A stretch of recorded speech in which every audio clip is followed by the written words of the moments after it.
The arrow left the bow before the soldier heard the string. That was the first thing they said about the people of the south, that you never heard the shot. You only heard the silence after. And then, somewhere behind you, the soft collapse of a man who had been standing a moment before. The Egyptian garrison at the first cataract had learned this the hard way. They had learned it in the early morning, when the light was still pink and low across the sandstone cliffs, when the river mist sat heavy on the water, and the world felt quiet enough to be safe. It was never safe. The people who lived beyond that border, in the stretch of valley that ran southward, where the Nile pushed and churned through granite and rock, had been perfecting this particular skill for longer than Egypt had been building walls. The Egyptians called their land Ta-Seti, the land of the bow. It was not a name given in affection. It was a name given in recognition, the specific, sober recognition of a soldier who understands that the enemy across the water is genuinely dangerous. Names like that are the most honest kind. They carry no mythology, no diplomatic softening, just the plain truth of what a people were known for, stripped down to a single image: the curve of wood and sinew, the pull of a practiced arm, and the whisper of something moving through air faster than thought. South of Aswan, where modern tourists stand at the edge of the known Egyptian world and look out across the water, the Nile changes character entirely. In Egypt, the river is generous and wide, spreading itself across a broad floodplain with the unhurried confidence of something that knows it is essential. It floods on schedule. It retreats on schedule.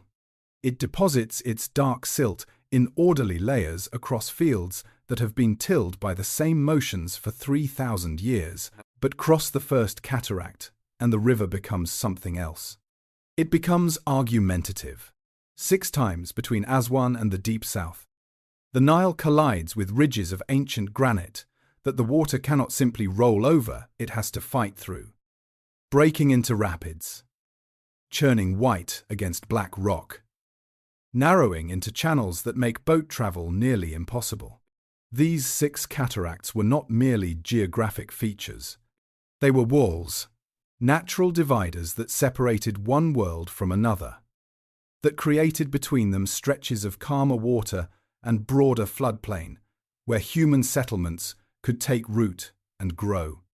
Each of these stretches became its own corridor of life, and in each corridor, over thousands of years, a culture developed that was shaped by the particular character of the land around it, the angle of the sun, the behavior of the flood, the animals that came to drink at the water's edge, and the distance between neighbors that determined whether they would become traders or enemies or, in time, both.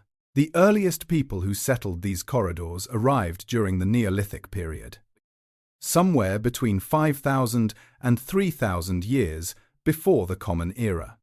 They were farmers and herders, cultivating sorghum and millet in the silt-rich soils left behind by the flood, moving their cattle out onto the adjacent grasslands when the rains came and the savanna turned briefly brilliantly green. They made pottery with a precision and aesthetic confidence that archaeologists still find remarkable vessels decorated with geometric patterns incised into red and black clay.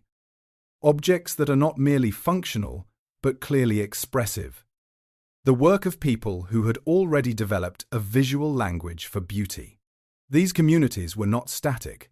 Populations moved, absorbed one another, were occasionally displaced by stronger or more numerous groups pressing in from the desert margins. But something persisted through all the movement and mixing, a way of relating to this particular landscape, a knowledge of when the flood would come and how high it would rise, of which soils held moisture longest, of where the game trails ran through the rocky desert plateau. This accumulated knowledge, passed from generation to generation in languages we cannot now reconstruct, was the true foundation on which everything that came later was built. What drew Egypt's attention south? What made this relationship between the two civilizations inescapable from the very beginning was gold. The eastern desert between the Nile Valley and the Red Sea coast was one of the most gold-rich regions accessible to the ancient world. And the wadis that cut through the desert plateau from the Nubian Nile provided the access routes through which that gold could be reached and extracted. For Egypt, gold was not simply wealth. It was theology. The Egyptians believed the flesh of the gods was made of gold. That divine authority expressed itself materially in the gleam of the metal. That every temple statue, every royal ornament, every decorative surface covered in beaten gold leaf was a physical argument for the presence of divinity in the world. Egypt's appetite for gold was therefore not merely economic, it was religious. And religious appetites are never satisfied. The people of Ta-Seti sat between Egypt and the gold. And that geographic fact shaped every interaction between the two civilizations for the next 2,000 years. Sometimes the relationship was commercial, mutually profitable, conducted through the exchange of goods along the river Ivory, Eboin, cattle, and exotic animals moving north, grain and oil and manufactured luxury goods moving south. Sometimes it was violent. Egyptian armies pushing southward to assert control over the trade routes and the gold deposits directly. But it was never simple. And it was never truly resolved. Because the people of the south had something Egypt needed. And they knew it. And they were never entirely willing to simply hand it over. The sacred mountain of Gebel Barkal rose from the desert near the fourth cataract, like a monument that no human hand had placed, a flat-topped mesa of amber sandstone standing alone against the sky, visible from a great distance. Impossible to ignore. Both the Egyptians and the people of the south looked at that mountain and saw in it the presence of something divine. In that shared recognition lay the seed of one of the most extraordinary civilizations the ancient world would ever produce. The fires on top of the Defufa were lit before dawn. That was how it had always been done, the priests climbing the worn steps in darkness, carrying the embers in clay vessels, arriving at the summit while the stars were still visible and the air held the last coolness of the desert night. Below them, the city of Kerma was beginning to stir. The smell of cook fires drifted up from the residential quarters. Somewhere near the river, cattle lowed in the pre-dawn quiet, and the great mud brick tower itself, 20 meters of solid, unbaked brick rising from the flat desert plain with a blunt, massive authority, caught the first light of the sun on its western face and held it for a moment before releasing it to the sky.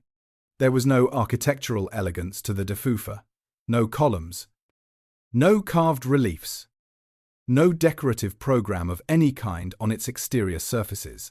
It communicated through sheer mass, through the simple, overwhelming fact of its presence, the way certain very old and very powerful things communicate.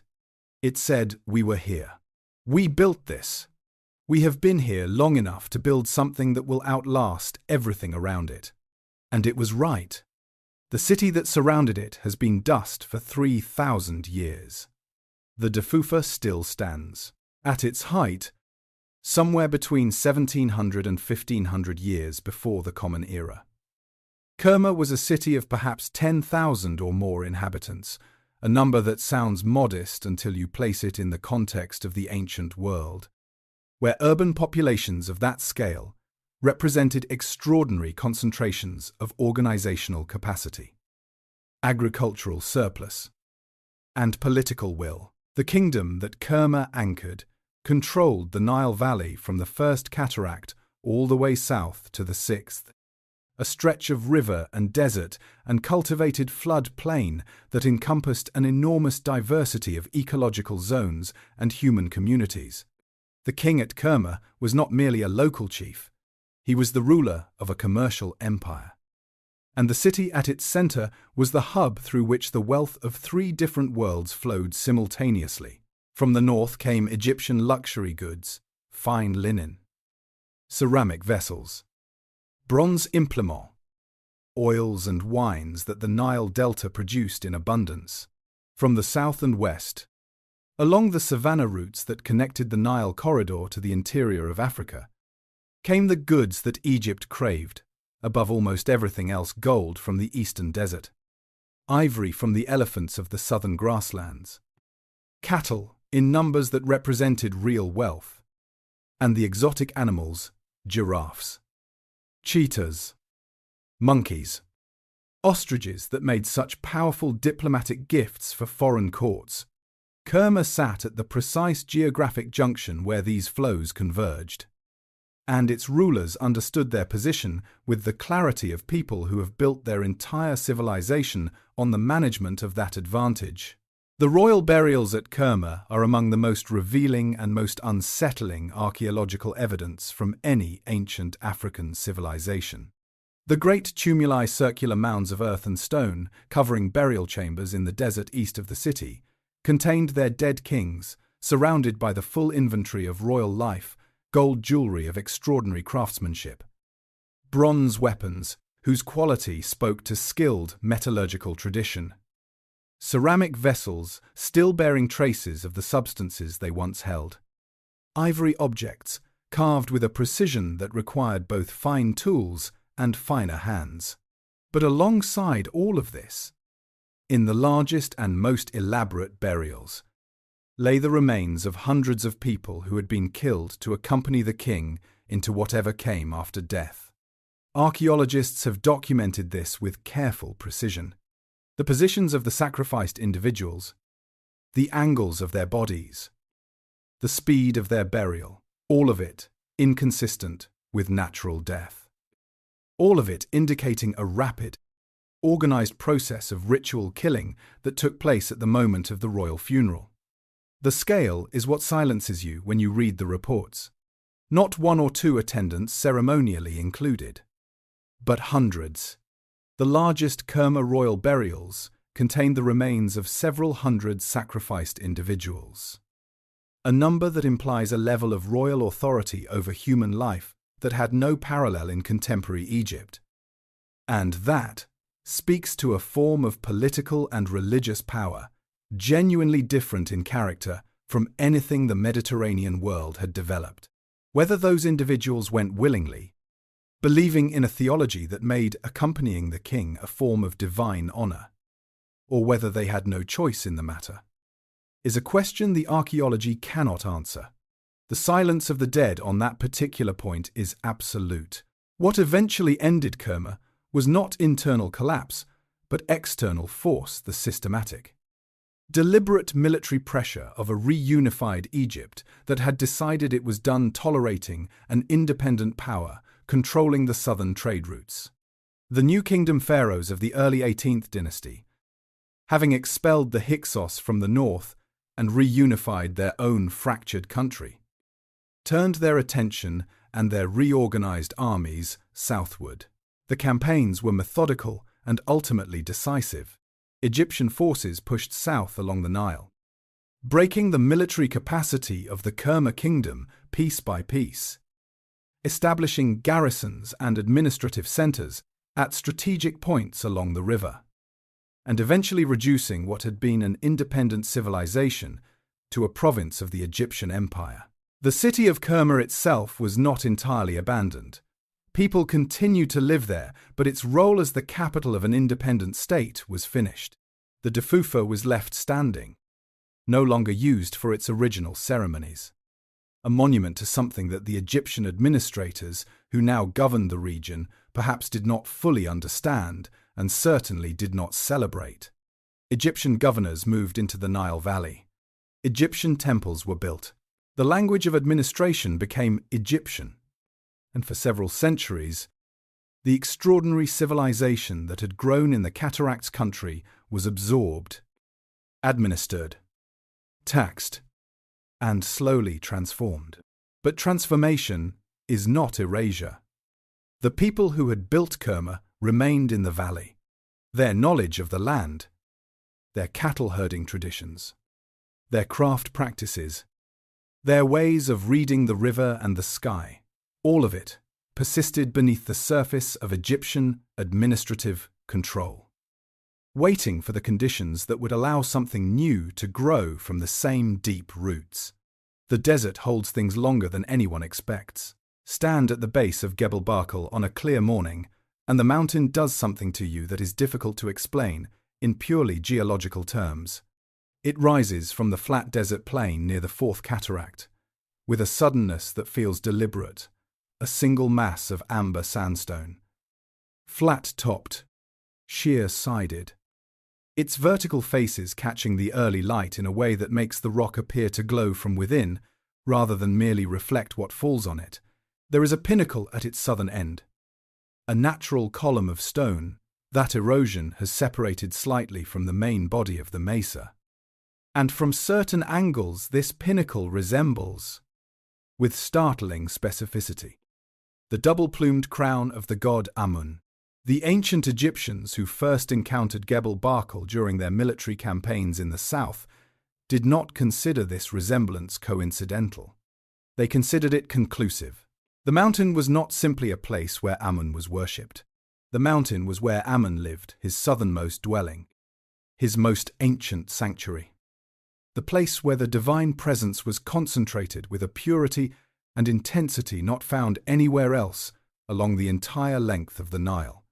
When the Egyptian empire in Nubia eventually receded and the political authority of the pharaohs contracted back toward the delta, what remained at Gebel Barkal was not merely a memory of Egyptian religious activity. What remained was a living theology, tended by priests who had come to believe that the Amun of the south was not a provincial version of the Egyptian god, but the original, the source from which all other manifestations of divine power derived. The people who inherited this theology and built their kingdom around it were the founders of what historians call the Kingdom of Kush at Napata, the civilization that grew in the Nile Valley, south of the Third Cataract in the centuries. After the Egyptian empire's withdrawal, drawing on the deep roots of Nubian cultural tradition while incorporating the religious and administrative forms that centuries of Egyptian presence had introduced into the valley, their relationship with the Egyptian religious tradition was not that of imitators or borrowers. It was the relationship of people who had lived inside a great religious system, long enough to believe in it more deeply than its originators did, who had watched Egypt itself drift away from the standards that the tradition demanded, and who felt themselves to be, with genuine conviction, the true custodians of a sacred inheritance that Egypt was squandering. The Amun worshipped at Gebel Barkal was theologically prior to the Amun worshipped at Karnak. The southern sanctuary was the original. The northern one was the branch office. This was not a position adopted for political convenience, though it served political purposes admirably. It was a theological argument, developed and refined by generations of priests at Napata, that placed the Kingdom of Kush at the center of the divine order rather than at its margin. In a world where religious legitimacy and political authority were inseparable, this argument was also a claim to power, one of the most ambitious claims to power in the ancient world, and one that the Kushite kings would eventually make good on in the most dramatic way imaginable. Alongside Amun, and in some ways more revealing of the genuinely African character of Kushite civilization, stood Apedemak, the lion god, a deity with no Egyptian equivalent, no borrowed mythology, no counterpart in the pantheon of any Mediterranean civilization. He was depicted as a man with the head of a lion, a warrior deity of the desert and the savanna, whose power was rooted in the African landscape rather than in the agricultural rhythms of the Nile Valley tradition. The temples built for Apedemak at Musawarat, Es-Sufra and Naka, with their carved reliefs showing the god receiving royal offerings, their walls thick with images of the king, in the presence of this unmistakably African divine force, are the clearest visual evidence that Kushite civilization was not simply an extension of Egyptian civilization wearing a different hat. The Kushites had their own gods. They had their own sacred geography, their own theological priorities, their own ways of imagining the relationship between the human and the divine. The Egyptian elements in Kushite religious life were real and significant, but they existed alongside indigenous African religious traditions that were equally real and equally significant. And the synthesis of the two produced something that belonged entirely to neither parent tradition. The temples at Musawarat and Naka stand in the Butana Plateau south of Meroe, hours from any modern town, surrounded by nothing but thorn scrub and the sound of wind moving across open ground. Visiting them, you understand immediately that this civilization was not built in the shadow of Egypt. It was built in a different landscape entirely, under a different sky, by people who looked out at the savannah and the desert and saw in them a sacred geography that was entirely their own. The funerary tradition of the Kushite kingdom expressed this synthesis most visibly in stone. The pyramids of the Kushite cemeteries at Meroe, Nuri, and El Kuru are immediately recognizable as descendants of the Egyptian pyramid form. But they are not copies. They rise at steeper angles 65 to 70 degrees, compared to the 52 degrees of the great Egyptian pyramids, giving them a sharper, more pointed silhouette against the desert sky. They are smaller in absolute terms than the famous monuments at Giza, but they are more numerous, far more numerous. And the landscape of the Sudanese desert is marked by their presence in a way that makes immediately visible the extraordinary duration and continuity of the Kushite royal tradition. Well over 200 pyramids still stand in the cemetery areas of the former kingdom, more than exist in the entirety of Egypt, and each one represents a king or queen or high official who commanded the resources and the organizational capacity to build in stone for eternity. The royal crowns worn by Kushite kings carried their own visual argument about authority and identity, where an Egyptian pharaoh wore a crown decorated with a single rearing cobra, the uraeus, symbol of divine protection. A Kushite king wore two cobras, one for each of the two lands over which he claimed dominion. This double uraeus was not decorative elaboration. It was a political statement inscribed in gold, worn on the head in plain sight of every subject and every foreign ambassador, declaring in the universal language of royal iconography that the man beneath the crown ruled not one kingdom, but two, not one stretch of the Nile, but the entire length of it. From the Mediterranean to the deep African south, the reports had been arriving at Napata for months, carried by merchants and travelers who moved up and down the Nile with the steady purposefulness of people for whom the river was both road and livelihood. Each report said essentially the same thing in different words. Egypt was broken, not broken in the way that a defeated army is broken, suddenly, completely, with a clear moment of collapse that everyone can point to afterward.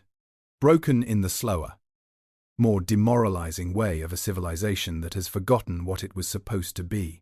The temples at Karnak, the great complex that was the beating religious heart of Egyptian civilization, were being administered by local priests who answered to local princes, who answered to no one in particular.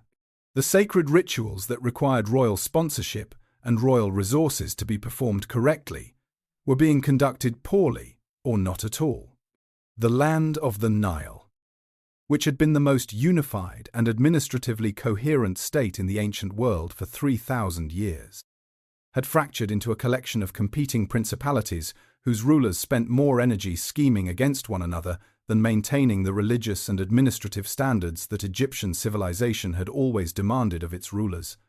The man who sat in the palace at Napata reading these reports was named Piye, and what he felt, according to the evidence he left behind on a granite stele that still survives, was not ambition in the ordinary political sense.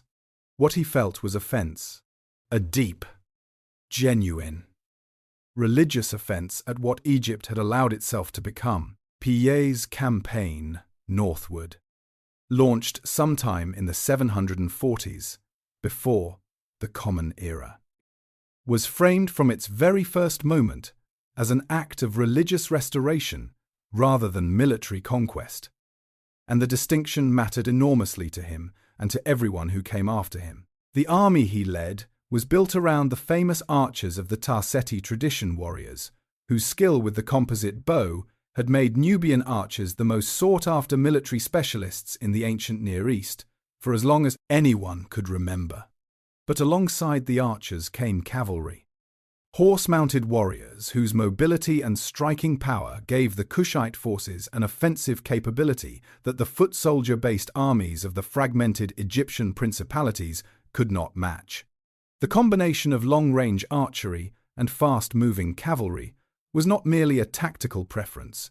It was the military expression of a culture that had developed its fighting methods in the open landscapes of the Nubian Nile Valley and the adjacent savannah, where the ability to strike from a distance and pursue a broken enemy across open ground determined the outcome of engagements more decisively than any other factor. Against the disorganized local forces of late-period Egypt, it was devastatingly effective. City after city capitulated as the Kushite forces moved north. Local rulers who had spent years defending their petty territories against one another discovered that they had no coherent response to an army that moved faster and struck harder than anything they had faced before. Some surrendered immediately. Others fought briefly and then thought better of it. A few held out in fortified positions until the arithmetic of their situation became impossible to dispute. What makes Piye's campaign historically extraordinary is not the military victory. Military victories happen in every century of recorded history, but the document he left behind describing it, the stele found at Napata in the 19th century, and now housed in the Cairo Museum, is inscribed in classical Egyptian hieroglyphics of such precision and literary quality that it demonstrates, in the very act of describing the conquest, the depth of the Kushite engagement with Egyptian civilization. Piye wrote, or had written in his name, in the language of the tradition he was claiming to restore, with a mastery of that language's formal conventions that would have satisfied the most demanding Egyptian scribe. The text describes his military operations in detail, but it gives equal or greater attention to his religious activities at each major cult center along the way, the ritual purifications he underwent before entering sacred spaces, the offerings he presented to the gods at each temple, his insistence that the temples defiled by the presence of religiously unqualified local rulers be properly cleansed before he would enter them. At Memphis, before he would allow himself to cross the threshold of the great temple of Ptah, he bathed in the sacred lake and dressed in the prescribed ritual garments. He was not performing piety for political purposes. The evidence suggests he was genuinely, profoundly pious. A man who believed that what he was doing was what the gods required of someone in his position, and who experienced the religious dimension of his campaign as its most important dimension rather than its most convenient justification. The 25th Dynasty that Piye established the line of Kushite pharaohs who ruled Egypt from approximately 747 to 656 before the Common Era represented one of the most remarkable chapters in the history of Egyptian civilization, and one of the most overlooked. The Kushite pharaohs who followed Piye, his brother Shabaka, and then the extraordinary Taharqa and others, were not foreign rulers maintaining a colonial administration over a conquered people. They were genuine believers in the Egyptian tradition, men who had grown up in a kingdom that had preserved and deepened its relationship with Egyptian religious culture during the centuries when Egypt itself had been drifting away from its own foundations. They built temples with the ambition and generosity of rulers who understood that temple building was the primary visible expression of royal virtue. They restored sanctuaries that had fallen into neglect. They endowed religious establishments with revenues and personnel sufficient to maintain the cultic activities that Egyptian tradition required. They appointed themselves with Egyptian royal titulary, the full five-fold royal name that each pharaoh bore. The Horus name, and the two ladies' name, and the golden Horus name, and the prenomen and nomen, and they wore the double uraeus on their crowns, as a visual statement that the union of the two lands, the great symbolic achievement of Egyptian kingship, had been accomplished again by rulers who came from the most ancient source of royal legitimacy on the Nile. The people they governed looked at these dark-skinned men from the south, sitting on the throne of the pharaohs, and saw, most of them, not foreign conquerors, but restorers, the people who had finally come to fix what had been broken for so long that many had stopped believing it could be fixed at all. He ruled from the Delta to the Fourth Cataract, a stretch of the Nile Valley longer than most modern countries, encompassing within its borders the full diversity of everything that Egyptian and Kushite civilization had built across 3,000 years of accumulated human effort. His name was Ta-Seti, and the scale of what he attempted during his reign of more than 25 years was not the scale of a man who thought of himself as a caretaker of someone else's legacy. It was the scale of a man who believed, with the complete conviction of someone raised in a tradition that took divine kingship entirely seriously, that the gods had placed him precisely where he was in order to accomplish something genuinely enormous. The building program he initiated stretched from the Nile Delta in the north to the Fourth Cataract of Nubia in the south, touching nearly every major religious site along the way, with new construction, restoration, endowment, or all three simultaneously. At Karnak, the great temple complex at Thebes, that was the architectural and spiritual center of the Amun cult. He added a colonnade of massive papyrus columns whose fragments still stand today in the open courtyard, remnants of a structure whose original scale you can only fully appreciate when you stand among what survives and try to reconstruct in your imagination what has been lost. At Kawa in Nubia, he built an entirely new temple complex, its walls covered with reliefs in the finest tradition of Egyptian religious art, its proportions and decorative program reflecting the full resources of a unified kingdom at the height of its confidence. At Sanum, near Napata, he built a treasury and a ceremonial complex that spoke to the enormous wealth flowing through the kingdom's commercial networks.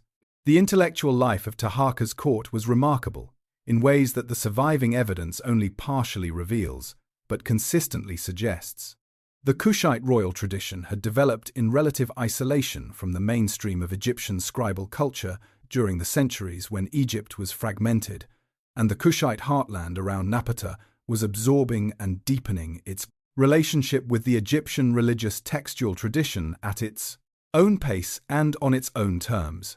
The encounter between this southern Amun tradition, which had been developing with considerable theological seriousness for several centuries, and the accumulated scribal learning of the great Egyptian temple establishments at Karnak and Memphis and Heliopolis, produced a dialogue whose products included some of the most sophisticated religious and literary texts of the entire late period. Ta-Seti himself is documented as a man of genuine intellectual curiosity, a ruler whose interest in religious texts and their interpretation went beyond the ceremonial requirements of kingship into something that looks, from the surviving evidence, like authentic scholarly engagement with the tradition he administered. The scribal establishments under his patronage produced texts, copies of older documents, theological commentaries, and new compositions that represented the full range of Egyptian intellectual production at a moment when that tradition was being reinvigorated by the energy and resources of a unified kingdom after a long period of fragmentation, neglect.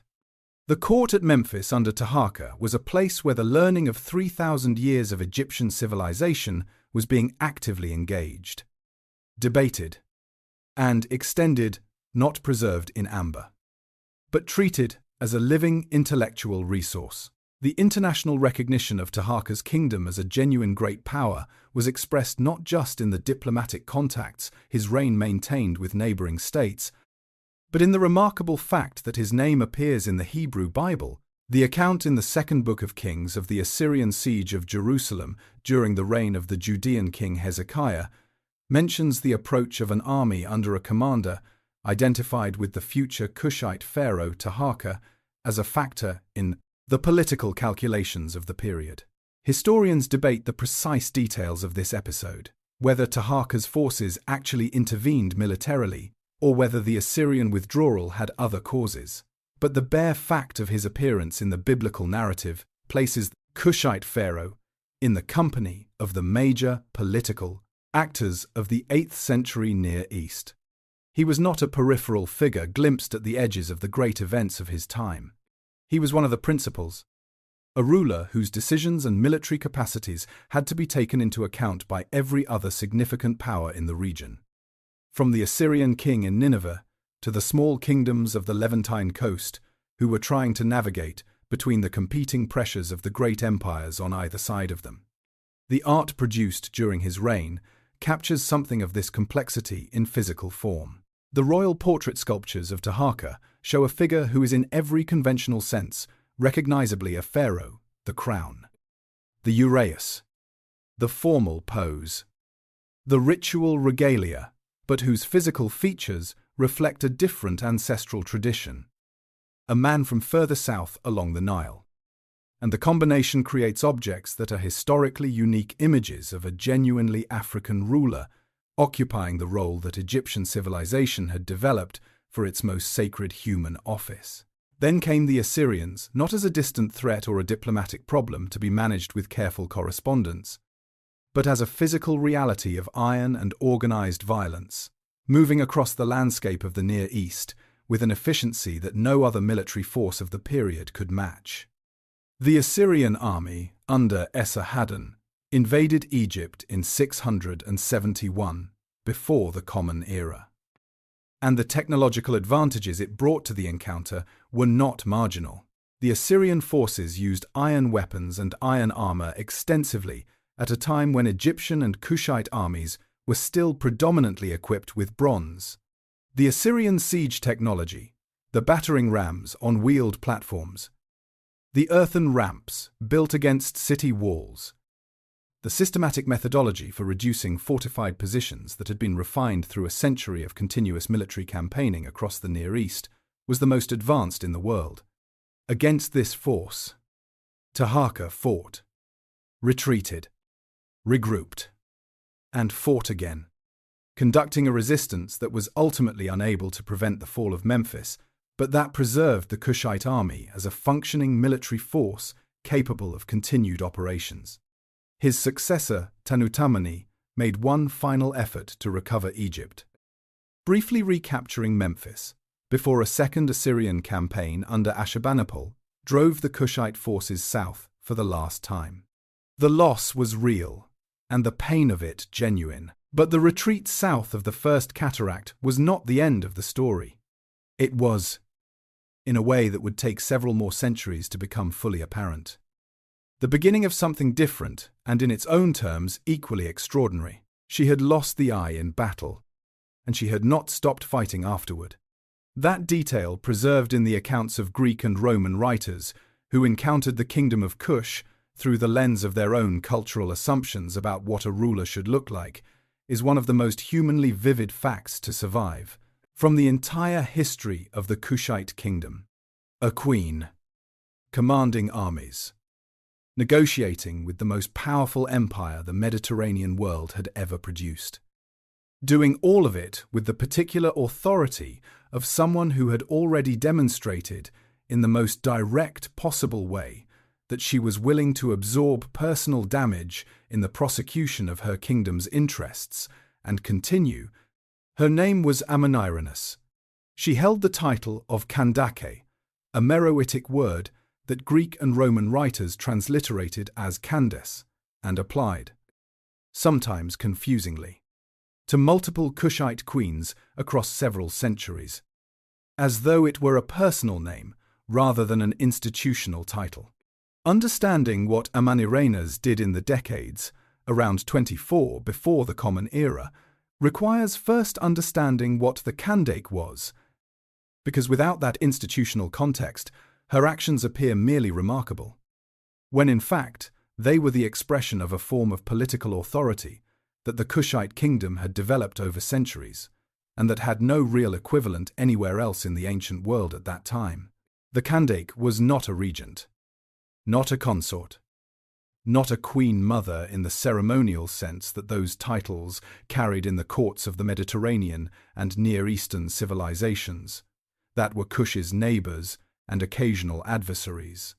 She was a political actor in her own right, with recognized authority to make independent decisions about military operations, diplomatic negotiations, and the internal administration of the kingdom.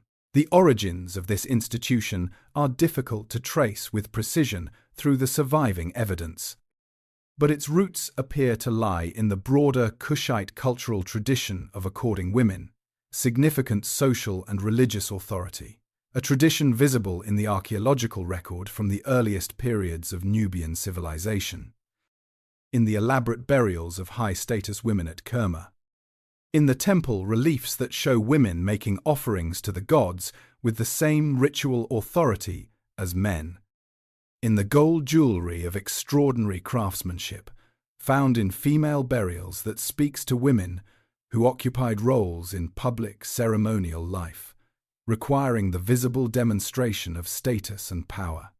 The Kushite succession system contributed structurally to this female authority. The throne did not pass automatically from father to son in the straightforward patrilineal pattern characteristic of most ancient Near Eastern monarchies.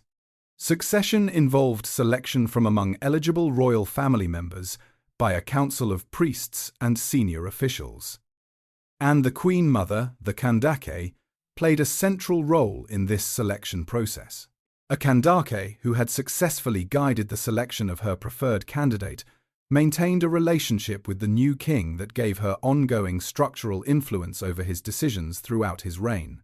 This was institutionalized power, not personal charisma, and it survived the death of any individual king because it was embedded in the process by which kings were made. When Rome conquered Egypt in 30 before the Common Era, absorbing the last of the Hellenistic kingdoms into its expanding imperial system, the southern border of Roman territory suddenly became the northern border of the Kushite kingdom.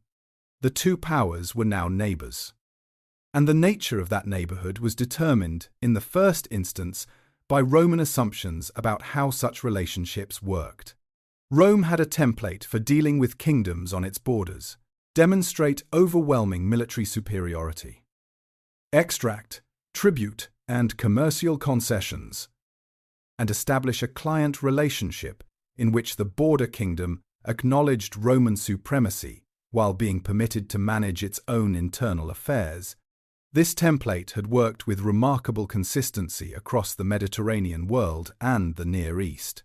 It did not work with Kush. The initial Kushite response to the new Roman presence in Egypt was not diplomatic accommodation, but military action.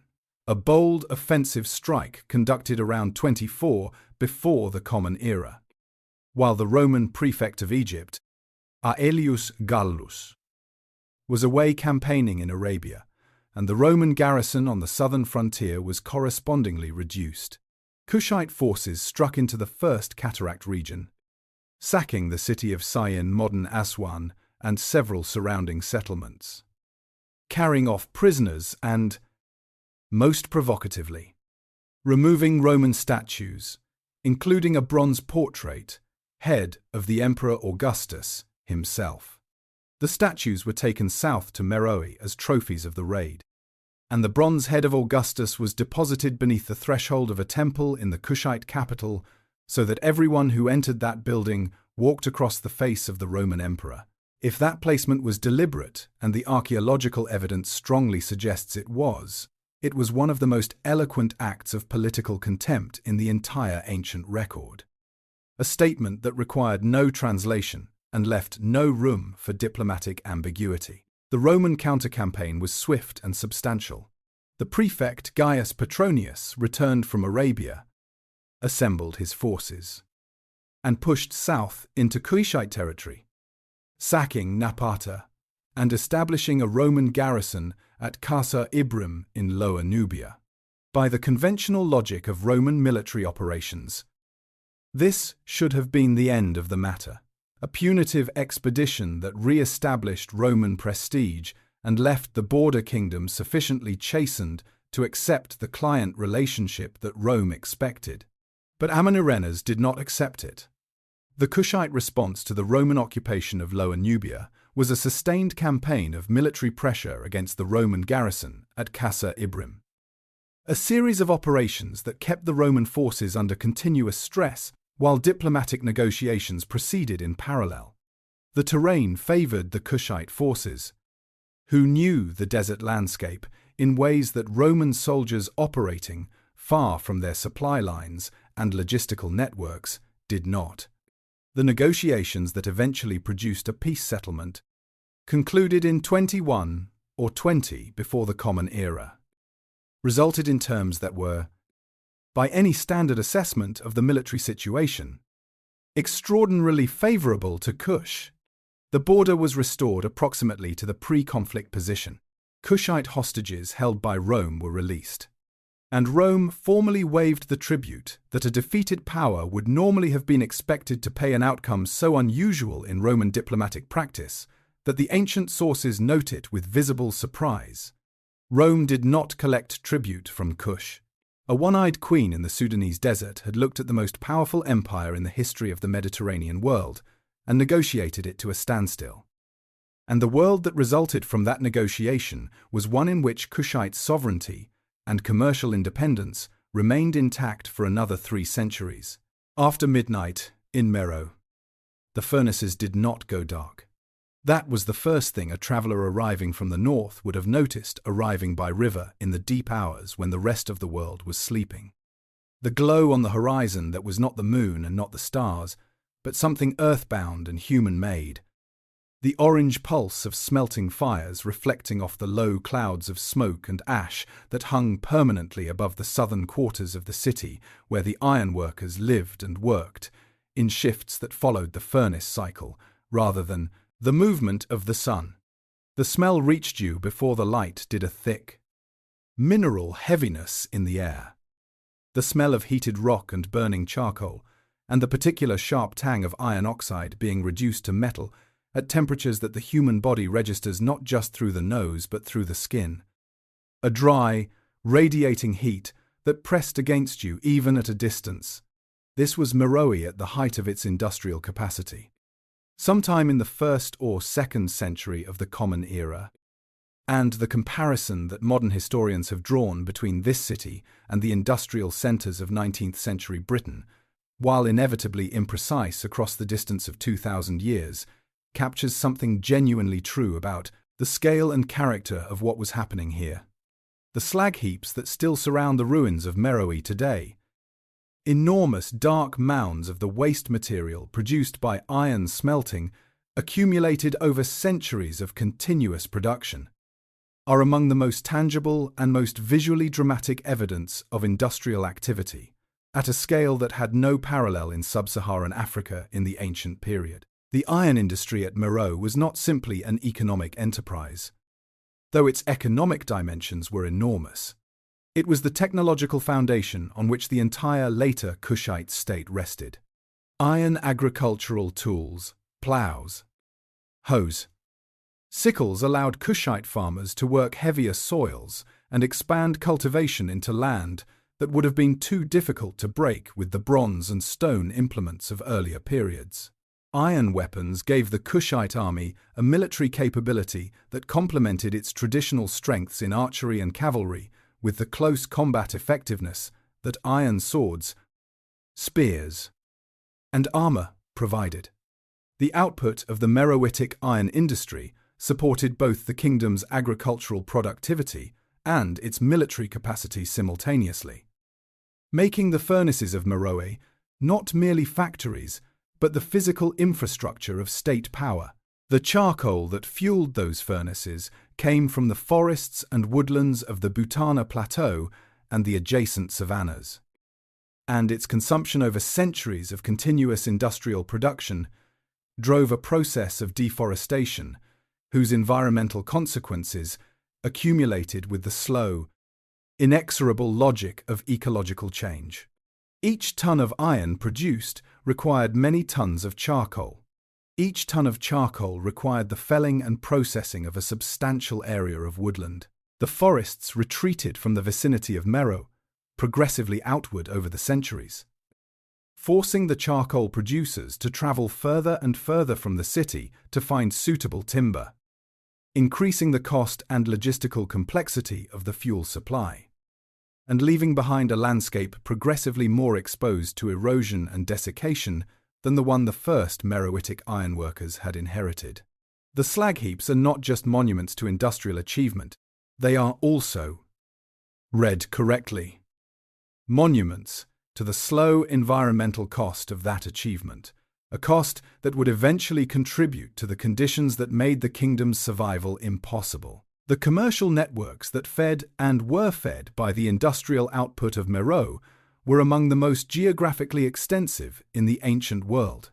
Gold from the eastern desert moved northward along the Nile toward the Mediterranean markets that had been consuming it for millennia.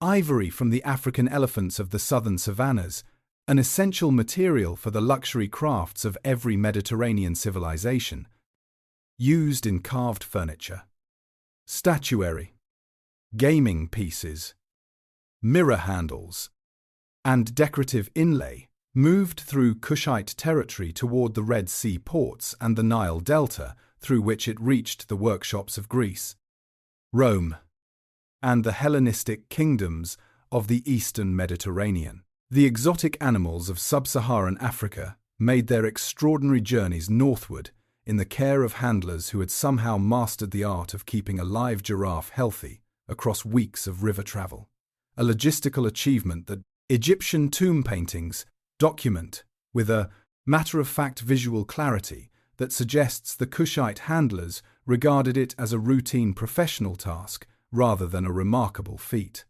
And moving in the other direction, southward and westward, into the Kushite kingdom, came the manufactured goods of the Mediterranean world, Hellenistic pottery, Roman glass vessels of extraordinary delicacy and color, bronze objects, fine textile, and the other luxury manufactures that Kushite elites consumed with the selective enthusiasm of aristocrats who knew exactly what they wanted from the wider world and exactly what they preferred to make themselves. The Red Sea trade routes that developed during the Ptolemaic and Roman periods added another dimension to this commercial geography, connecting the Kushite kingdom to the maritime networks that linked Egypt and the East African coast to Arabia, India, and beyond, and making Meroe one of the nodes in a commercial system of genuinely global reach by ancient standards. It was in this context of commercial sophistication and cultural confidence, a kingdom that traded with Rome and India, that smelted iron and exported gold, that built pyramids and temples across a territory stretching hundreds of miles along the Nile, that someone, sometime in the 2nd or 3rd century before the Common Era, created the Meroitic script. The achievement deserves to be understood on its own terms, without reduction to the Egyptian antecedents from which its sign forms were partly derived. The Meroitic script was a genuinely original intellectual accomplishment, an alphabetic writing system of 23 signs, specifically designed to represent the sounds of the Meroitic language in a way that the Egyptian writing system, which had served Kushite administrative purposes for centuries, could not adequately do. The creators of this script looked at the Egyptian hieroglyphic and demotic writing systems they had inherited, extracted from them a set of sign forms, repurposed those forms to represent the specific phonetic inventory of their own language, and produced something that was neither Egyptian nor any other known writing tradition, but distinctly and irreducibly Meroitic. The hundreds of inscriptions that survive carved on stone stele, painted on tomb walls, inscribed on small personal objects found in burials across the former kingdom, can be read aloud today with reasonable confidence because the phonetic values of the signs have been worked out by modern scholars. The words can be sounded, but the language they represent remains, in its deeper dimensions, stubbornly silent. There is no Rosetta Stone for Meroitic, no bilingual text that would allow the vocabulary and grammar to be reconstructed from the ground up. The inscriptions speak their sounds into the desert air and keep their meanings to themselves. A civilization that went to the trouble of inventing its own voice, and then, through the accidents of history, took the full understanding of that voice with it into a silence that has now lasted 2,000 years. The rains came later that year, and the year after that. They came later still. It was not the kind of change that announced itself dramatically, no single season of catastrophic failure. No flood that simply did not arrive at all. No event that anyone could point to afterward and say that was the moment everything began to go wrong. It was subtler and in some ways more devastating than a single catastrophic event would have been. Because subtle changes do not trigger the social and political responses that obvious crises demand. The farmers who worked the floodplains of the Butana Plateau noticed that the soils were drying faster between rains, that the grasses on the adjacent savanna were retreating slightly northward each decade, that the wadis that had once run with water for weeks after the seasonal rains were now running for days, and then for hours, and then sometimes not at all. The herdsmen who moved their cattle out onto the savanna after each rainy season found themselves traveling further from the river to reach pasture of the same quality their fathers had found close to home. These were the observations of people living close to the land, people whose survival depended on reading environmental signals with precision. And what they were reading in the landscape around them in the 2nd and 3rd centuries of the Common Era was a story of slow, cumulative desiccation, the Sahel region shifting incrementally toward aridity in ways that reduced the agricultural productivity of the Meroitic heartland year by year. Not enough in any single year to constitute a crisis, but enough across generations to constitute a catastrophe. The environmental deterioration that was quietly undermining the agricultural foundations of the Kushite kingdom did not occur in isolation from the other pressures accumulating against the state during this period. The iron industry at Meroe, which had been the technological pride and economic engine of the kingdom for several centuries, was consuming the forests of the Butana Plateau at a rate that the landscape could not sustainably absorb. And the deforestation it drove was itself accelerating the aridification that the shifting climate was already imposing. A forest holds moisture in its soil, moderates local temperatures, breaks the force of the winds that otherwise strip the exposed ground of whatever organic material the rains have deposited. Remove the forest, and all of those moderating functions disappear simultaneously, leaving behind a landscape more vulnerable to erosion, more exposed to the drying winds from the Sahara, less capable of retaining the water that falls on it during the rainy season. The ironworkers who fed the furnaces of Meroe were, without any awareness of the mechanism, helping to destroy the agricultural system that fed the population that sustained the state that paid for the iron industry. This kind of feedback loop, in which the activities that make a civilization prosperous in the short term progressively degrade the environmental conditions on which long-term prosperity depends, has recurred throughout human history with a consistency that suggests it is genuinely difficult for any society to perceive and respond to while it is happening. The Meroitic kingdom was not unique in failing to solve this problem. It was simply one of the earlier civilizations to be destroyed by it. The fiscal consequences of declining agricultural productivity were felt throughout the administrative structure of the Kushite state, with the grinding inevitability of arithmetic. A government that requires a certain level of revenue to maintain its military forces, its temple establishments, its royal building programs, and its administrative apparatus will, when revenues fall below that level, face choices that have no good outcomes.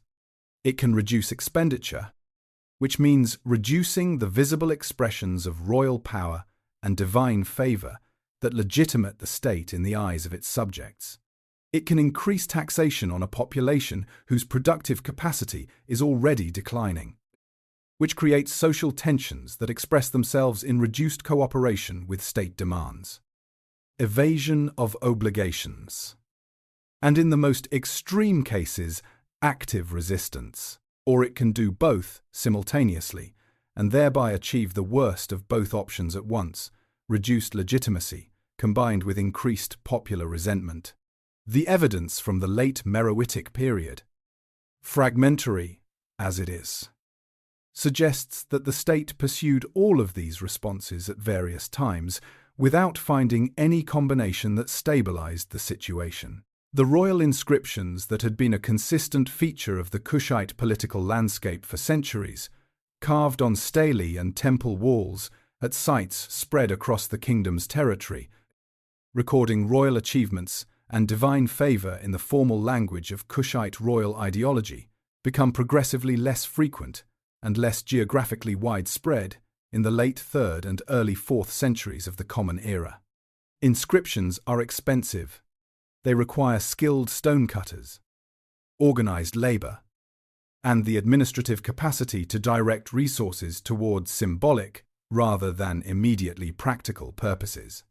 When inscriptions stop appearing at sites that previously produced them regularly, it means the state can no longer afford them, or no longer controls the territory where they once stood. Or both. While the internal foundations of the Kushite state were weakening under the combined pressure of environmental decline, fiscal stress, and administrative fragmentation, the external commercial environment that had sustained the kingdom's prosperity was being reorganized in ways that bypassed the Nile Valley corridor entirely. The Kingdom of Aksum, growing rapidly in the Ethiopian highlands and along the Red Sea coast during the first centuries of the Common Era, had developed a commercial network based on Red Sea maritime trade that offered Mediterranean merchants direct access to the luxury goods of sub-Saharan Africa without the need to route their commerce through the Kushite Nile Valley. Ivory, gold, and the other commodities that Kush had for centuries supplied to Mediterranean markets as the essential intermediary between the African interior and the northern world, were increasingly reaching those markets through Aksumite ports on the Red Sea coast, carried on ships rather than caravans, moving east rather than north. The transit revenues that the Kushite kingdom had derived from its geographic position at the junction of the African interior routes and the Nile corridor revenues that had sustained the building programs, the military capacity, and the royal ceremonial of the kingdom for over a millennium were drying up alongside the wadis of the Butana Plateau. For different reasons, but with the same slow, irreversible finality. When the Aksumite king Ezana led his forces into the Nile Valley around 330 of the Common Era, moving through territory identified in his inscriptions as belonging to various Noba peoples, he was not so much conquering a great power as administering the final blow to a kingdom that had already been hollowed out by a century of cumulative decline. The palaces at Meroe burned. The administrative buildings that had housed the scribes and officials of the Kushite state collapsed into rubble, and the desert, patient and indifferent as it had always been, began its slow work of reclamation. The Scottish traveller James Bruce arrived at the ruins of Meroe in 1772 and stood for a long moment, looking at what the desert had left behind. The pyramids were still there, most of them. Anyway, their upper portions eroded by centuries of wind-driven sand into shapes that were recognizably pyramidal, but softened at the edges, rounded where they had once been sharp. The sandstone faces, scarred and pitted by the particular patience of desert weathering. The mortuary chapels at their bases were buried to varying depths in drifted sand, their carved reliefs hidden, their doorways blocked, their interiors dark and undisturbed. Around them, the ruins of the city stretched in every direction, collapsed walls, the outlines of streets and buildings visible as slight variations in the level of the ground. The occasional upright column or standing wall section rising from the general flatness, like a punctuation mark in a sentence whose full text was still underground. Bruce was not a trained archaeologist. The discipline barely existed yet in the form we would recognize, but he was an intelligent and observant traveler. And what he understood standing among those ruins was that he was looking at something genuinely major, something that had been lost to the wider world's knowledge for a very long time, and that deserved to be known again. He wrote about what he had seen. Almost no one in Europe paid serious attention. The ruins of Meroe would wait another half-century before the outside world began to reckon seriously with what they represented. The reckoning, when it came, was not always conducted with the care that the sites deserved.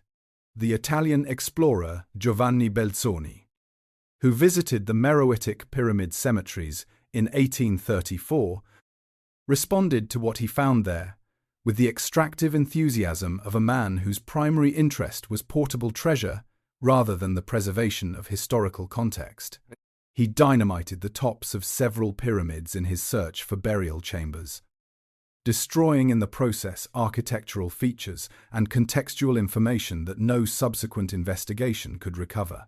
In one of the pyramids he breached, he found a remarkable collection of royal jewelry, gold objects of extraordinary craftsmanship that had survived 2,000 years of burial intact, which he removed and which eventually dispersed into European collections and museum inventories in ways that separated them from the archaeological context that would have made them fully intelligible as historical evidence.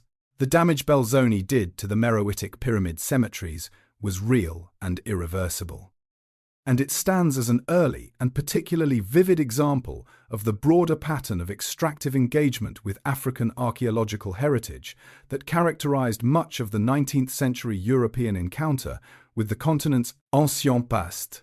The systematic and methodologically rigorous archaeological investigation of Kushite sites that eventually replaced this approach developed slowly across the late 19th and early 20th centuries.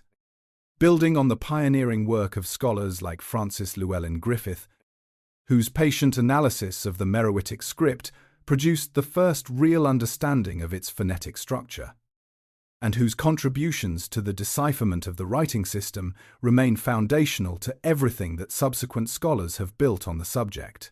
The single largest archaeological intervention in Nubian history came not from scholarly interest alone, but from the pressure of a massive engineering project. When Egypt decided in the 1950s and 60s to construct the Aswan High Dam, a structure that would create an enormous reservoir stretching hundreds of miles south into what had been the lower Nubian Nile Valley, archaeological community understood immediately that the rising waters of Lake Nasser would permanently submerge thousands of years of accumulated human history beneath their surface.